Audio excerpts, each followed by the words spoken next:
మీలాంటి అనుభవజ్ఞులు ఈ పరీక్షలు రాసే అభ్యర్థులకు ఎలాంటి సూచనలు సలహాలు ఇస్తారు సార్?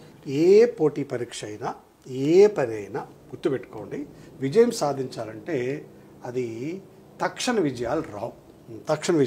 ముఖ్యంగా పోటీ పరీక్షల్లో దీర్ఘకాలం పాటు కొనసాగించాలి. సో లాస్ట్ ఇయర్ ప్రిపేర్ అయ్యారు కొంతమంది ఉద్యోగాలు వచ్చాయి, రాలేదు.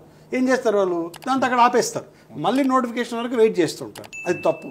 Okay sir. కనుక ఈ రోజున ఉద్యోగాన్ని సాధించావంటే గతంలో ఎంత ప్రయత్నంతో, ఎంత కష్టపడ్డావో, ఎన్ని త్యాగాలు చేసావో అది చాలా ఇంపార్టెంట్. కనుక అభ్యర్థి గుర్తుంచుకోండి, కష్టపడాల్సిందే, అయితే కొద్దిగా తెలివిగా కష్టపడాలి. అలాగే షార్ట్ కట్స్ ఆలోచించద్దు. ఎట్టి పరిస్థితుల్లో షార్ట్ కట్ ఆలోచించవచ్చు. నిజాయితీగా ఎగ్జామ్ జరుగుతుంది. ఈ దళాలు ఎవరైనా ఏమన్నా మాటలు చెప్పినా కూడా ఎట్టి పరిస్థితుల్లోనూ నమ్మద్దు. మీ శ్రమ, మీ పట్టుదల, మీ యొక్క ప్రతిభ ఆధారంగా ఉద్యోగిస్తారు తప్ప ముఖ్యంగా న్యాయస్థానంలో ఎలాంటి ప్రలోభాలు ఉండవు. మీరు 100% నమ్మకంతో ప్రిపేర్ కావచ్చు.